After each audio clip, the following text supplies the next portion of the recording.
It's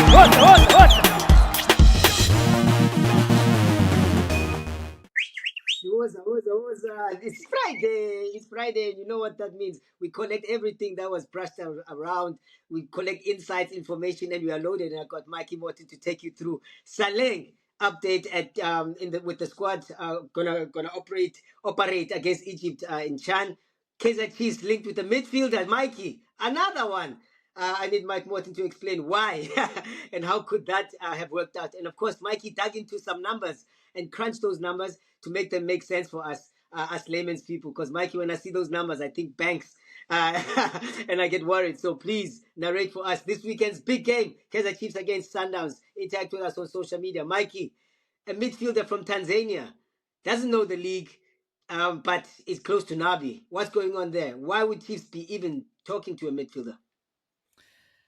Umjaka, I think obviously they're not 100% sure on their midfield combinations. Obviously, they've brought in numerous guys. We had Blom come in early. We had Taylor coming in January.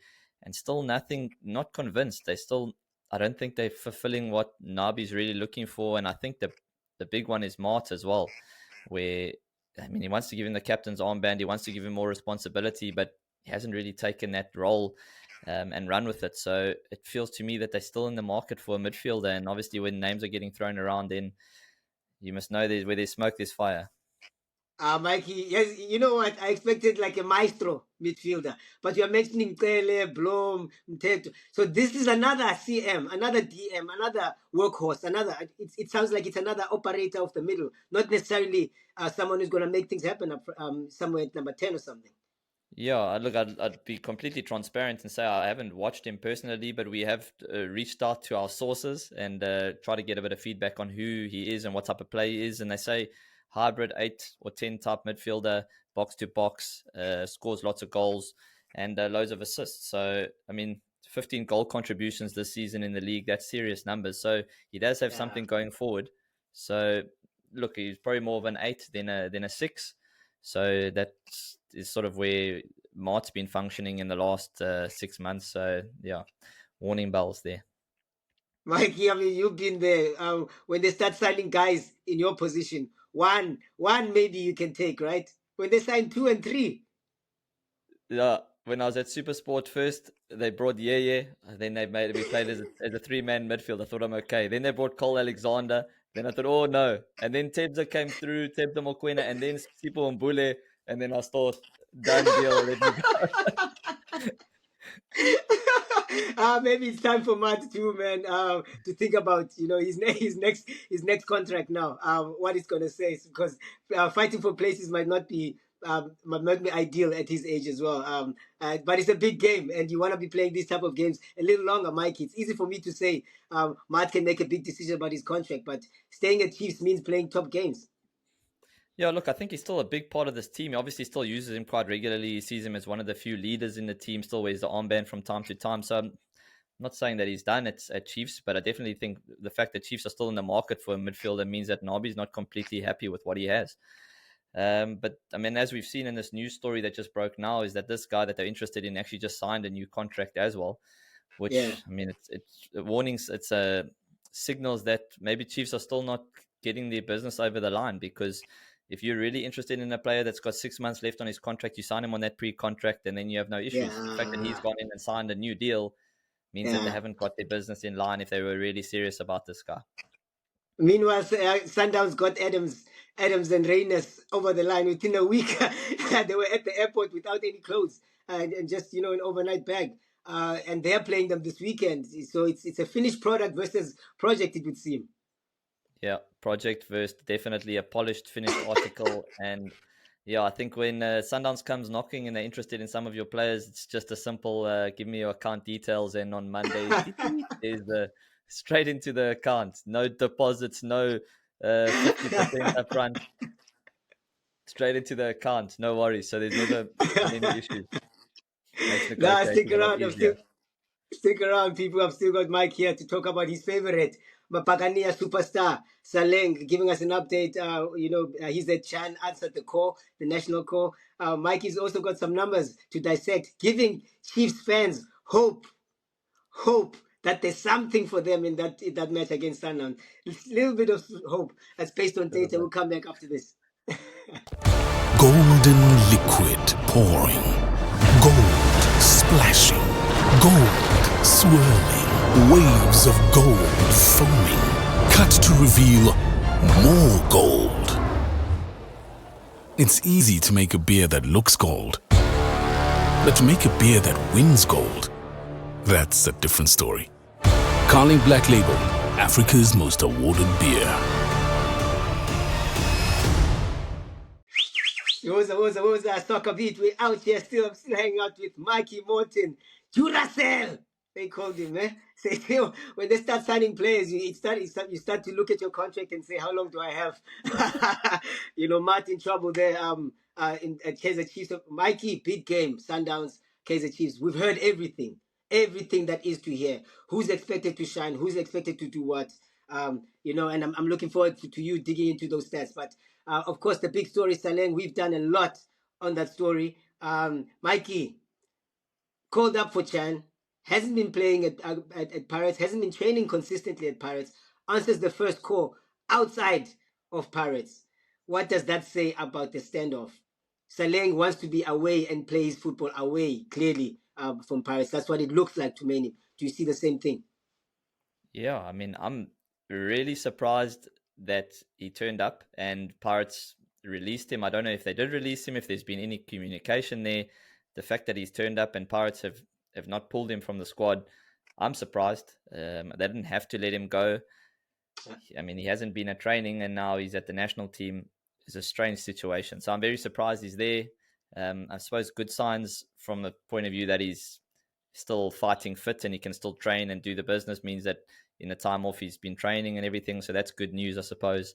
But I'm surprised that he's there, to be honest. Oh, and the clubs that were interested, Mikey, I mean, I'm sure they haven't shredded those offers, a big performance in these two games against Egypt. Well, the Pirates fan in me doesn't want any more interest from anybody else. I want Pirates and Saleng to sort out their issues. I don't want that breakup to happen. So I don't want somebody swooping in to steal him. But look, obviously he's a good player and there will always be interest in good footballers, especially when they are unhappy and disgruntled. Hopefully if we can get a conclusion to this, I think the whole of South Africa is waiting for a final solution to this whole issue so we can put this to bed. Even Tseki throws him in there. He's one of the few players who have not been active. I mean, some of these players that are called up have been active. Jody's been playing, a lot of the players. He's the one who hasn't been active. I mean, also hasn't been training consistently as well. If Tseki throws him in there, will that split the country in half? Again, it's almost impossible to know what's really going on. Has he been training? Has he been in the gym? Even that, I mean, you can't go 2 months without training on a football field and then all of a sudden you're playing a competitive match. I don't think, firstly, that's safe. I mean, the worst thing that happens now is he comes back in unconditioned and they throw him in and he gets injured. And then we really have a problem now. So, I don't know. I think it'll be irresponsible if they throw him in based on the amount of training he's done. But again, we're looking from the outside and we don't really know what's happening behind closed doors. But he hasn't been in a formal training environment, and to play an international game off the back of that's crazy. Hi, enough about Saleng. I think we've given people a decent update to look forward to this weekend. Sunday, they play that match against Egypt. That's the first leg in Free State, and they go away. Mikey, now I want to dig into those stats. I want to hear about those stats. Where is the slim hope for Kaizer Chiefs fans? Quick break and come back. Hey, the lazy geek in me is excited for these numbers to be translated. Ladies and gentlemen, George hopes he's cooked up the perfect multi-bet. But even if his bets start missing, George keeps smiling. You see, even with multiple misses, George knows he can still win big. A revolution, a revelation, a roaring masterpiece of betting brilliance. Imagine that, multiple misses on his bet slip and George is still a big winner with the world's first bet saver from Betway. I'm still here out here with Duracell, Matota. SoccerBeat, digging into stats now. Big game. Mamelodi Sundowns against Kaizer Chiefs in a rather small and tight Atchittville multi-purpose stadium. Lucas Masterpieces, ne? Lucas Masterpieces Muripe Stadium. Organjan, Mikey, What can we expect? Give me Yeah. a lecture now. I'm gonna call it a masterclass. Yeah. So look, if I was a Chiefs fan, I would have hoped that it was going to stay at Loftus. I think we all saw the condition of the Loftus field, and I don't think you want Sundowns on a pristine, smooth pitch where the ball can move. So at first, when I saw the change of venue, I thought that's not good for Chiefs.